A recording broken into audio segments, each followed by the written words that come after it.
नमस्कार साथियों, मैं आपका साथी अशोक यादव। जिस प्रकार साथियों आपको पता है कि मैं क्रांतिकारियों पे लेख लिखता हूँ, उनके बारे में युवाओं को बताता हूँ और उनके बारे में युवाओं को मोटिवेट करता हूँ। आज इसी कड़ी में मैं आपको महान क्रांतिकारी, महान शहीद, युवाओं के आदर्श शहीद खुदीराम बोस साहब के बारे में बात करना चाहता हूँ। दोस्तों, क्या आपको पता है खुदीराम बोस साहब अपने हिंदुस्तान के सबसे कम उम्र के शहीद होने वाले क्रांतिकारी। उनको मात्र, मैं एक बालक की अवस्था बोल सकता हूँ, बाल अवस्था, मात्र उनको 18 वर्ष की उम्र में फांसी, अंग्रेजों ने फांसी दे दी थी। और मात्र 18 वर्ष की उम्र में शहीद खुदीराम बोस साहब हंसते हंसते गीताजी श्रीमद भगवत गीता को हाथ में लेके हंसते हंसते फांसी पे चढ़ गए।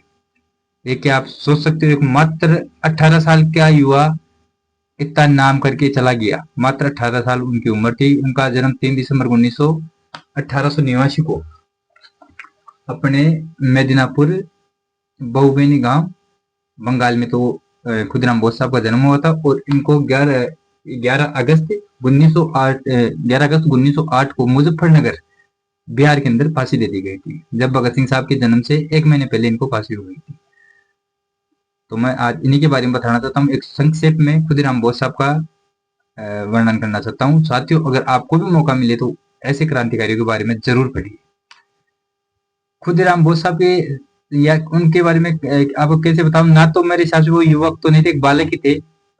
उसी टाइम से उनमें क्रांतिकारियों का इतना जुनून था। वो शुरू से ही उनकी विचारधारा देशभक्ति थी। वो क्रांतिकारियों के बारे में बहुत ज्यादा, क्रांतिकारियों के कार्यों में बहुत ज्यादा रुचि रखते थे। जिस प्रकार आपको पता है कि इनका जन्म 3 दिसंबर 1889 को मेदिनापुर अपने बहुबेनी गांव बंगाल में जन्म हुआ था। और ये अच्छे घर से थे। इनके माता पिता दोनों किसान आदमी थे। ये कार्य ब्राह्मण परिवार से थे। इनमें देशभक्ति की भावना इतनी प्रबल थी कि इन्होंने 9वीं क्लास के बाद भी अपनी पढ़ाई, स्कूल की पढ़ाई छोड़ दी और 9वीं कक्षा के बाद में ये कार्यों में लग गए और क्रांतिकारी साथियों के साथ रहने लगे। उनके क्रांतिकारी कार्यों में लग गए। एक उस टाइम एक पार्टी थी, रेगुलेशनरी पार्टी, थोड़ा नाम सही नहीं आ रहा, उसके लिए माफी चाहता हूँ आपसे। उस पार्टी के ये सदस्य बन गए और उस पार्टी के जो भी क्रांतिकारी थे, छोटे मोटे, वो सारे काम करते थे और अपने स्तर पे हर प्रकार से क्रांतिकारियों का सहयोग करते थे और अंग्रेजों का विरोध करते थे। उसी टाइम सत्यनारायण नाथ द्वारा लिखी हुई पत्र सोनार बंगला नामक एक पत्र था। उस पत्र की कई प्रतियां छपा के इन्होंने महलों में इसमें बांटते थे। उस पत्र में क्या अंग्रेजों के बारे में बहुत ही उनका बारे में लिखा हुआ था कि अंग्रेज हमारे देशवासियों को कितना परेशान कर रहे हैं, कितना नुकसान कर रहे हैं। अंग्रेजों के खिलाफ जो बहुत सारी बातें लिखी हुई थी। उस पत्र को अपने खुदीराम बोस साहब जी एक मेले में बांट रहे थे। सोनार बंगला नामक पत्र था उसको। उसी टाइम अंग्रेजों की पुलिस ने उनको पकड़ लिया था एक बार, लेकिन वो किसी प्रकार अंग्रेज पुलिस अधिकारियों के मुंह पे मुक्का मार के वहां से फरार हो गए। लेकिन कुछ दिनों के बाद में उनको वापस पकड़ लिया गया। वापस पकड़ने के बाद उस टाइम उनके खिलाफ कोई गवाही नहीं हुई, इसलिए वो वापस बरी हो गए। उसी समय 1908 के आसपास में एक अंग्रेज मजिस्ट्रेट था, किंग्सफोर्ड। वो बहुत ही मतलब हरामी किस्म का आदमी था। उसको पता नहीं क्या खुन्नस थी, वो इंडियनों को एकदम जानवरों के माफिक समझता था। उसको हिंदुस्तानियों से बहुत सपना प्रति, तो वो यहाँ की जिस भी घर में घुस जाता, वहाँ की महिलाओं के साथ, उनकी इज्जत के साथ खिलवाड़ करना, बहन बेटे के साथ खिलवाड़ करना। और वो एक तरह से उसकी मानसिकता ऐसी हो गई थी कि वो हिंदुस्तानी को देख ही नहीं सकता था। वो अपने भाइयों को, हिंदुस्तानी भाइयों को एक जानवर के समान समझता था। इस बात से सभी जनता भी बहुत दुखी थी इस कोर्ट से। और कहने का मतलब क्रांतिकारी भी बहुत दुखी थे, क्योंकि वो मजिस्ट्रेट था, वो जो भी क्रांतिकारी को बहुत सख्त सजा देता था वो, और लोगों पे बहुत बहुत ज्यादा अत्याचार करता था। खुदीराम बोस साहब भी उससे बहुत ज्यादा खुन्नस पाल रखी थी। खुदीराम बोस साहब भी चाहते थे कि मैं इसको कुछ ऐसा ट्रीटमेंट करूंगी जिंदगी भर याद रखेगा। अब ये मैं आपको बात बता रहा हूँ, उस टाइम उनकी उम्र 18 साल भी नहीं हुई थी पूरी, 17 साल का बंदा था।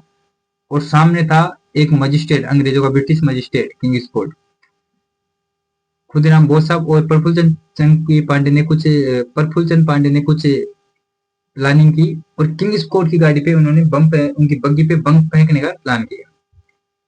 इन्होंने 30 अप्रैल 1908 को शाम के समय, जब किंग्सफोर्ड अपने बग्गी में बैठ के जा रहा था, अपने दो महिला मित्रों के साथ बैठ के जा रहा था, तभी खुदीराम बोस साहब और प्रफुल्ल चंद पांडे ने उस बग्गी के ऊपर बम फेंक दिया। उसमें किंग्सफोर्ड किस प्रकार बच गया, लेकिन उसकी दो जो महिला मित्र बैठी थी, ब्रिटिश महिलाएं थी, वो दोनों मारी गई। उसके बाद ये दोनों फरार हो गए। उसी के अगले दिन 1 मई 1908 को खुदीराम बोस साहब को वापस गिरफ्तार कर लिया गया और इनको 11 अप्रैल 1908 को मुजफ्फरनगर जेल में फांसी दे दी। जब ये फांसी पे चढ़ रहे थे तो भगवत गीता इनके हाथ में थी और ये मुस्कुराते हुए फांसी पे चढ़ गए। इनको हिंदुस्तान की आजादी में सबसे कम उम्र का क्रांतिकारी माना जाता है जिनको फांसी लगी थी।